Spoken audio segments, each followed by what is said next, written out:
Pas muna tayo sa Sushi Maki mga boss. Magluto ulit tayo ng chicken manok. Pero ibang manok naman to. Chicken liver, chicken gizzard and balon-balunan. Pero parang parehas lang yun Kala ko kasi itong nabili ko kasama na yung liver. Gizzard lang pala. Kasi ganun sa atin, di ba? Pagka nagbebenta ng ganitong chicken gizzard, kasama na yung liver.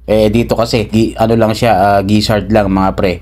At pagkatapos kung ang malinis yan at nilagyan ng asin, hinugasan na natin mga pre. At para na rin mawala ang lansa ng ating gizzard. After naman yan, gagayak naman natin itong kasama niyang gulay na carrots, patatas. Naghiwa lang din ulit ako ng luya dyan mga boss. After nyan, syempre, igigisa na natin. Naglagay lang tayo ng mantika, bawang, sibuyas at luya. Syempre, sabay-sabay na yan mga master.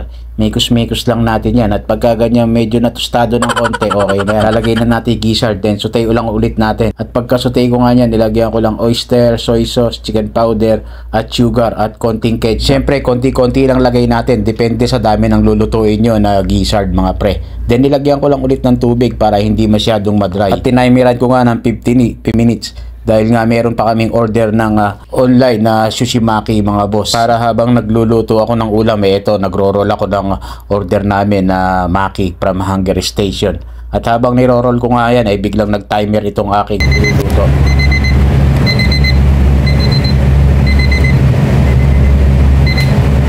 At pagka-off ko nga ng timer, ito nga tinuloy ko na itong pagluluto ko. Sinabi ko sa aking partner, ikaw nang bahala dyan, kayang-kaya mo na yan para masanay ka na din. Dahil nga tatlong order lang naman yan, puro sushi. At special shoutout ko lang tong ating mga kaibigan na si Jonathan Sky, si Judith Tuso from Cebu, at si Boss Daniel Nieva from Sydney, Australia. At kay Boss Jonas as kay Kuya Jenson, at kay Tropang Joshua. At syempre, pagkatapos nating maluto yan, kakain na tayo.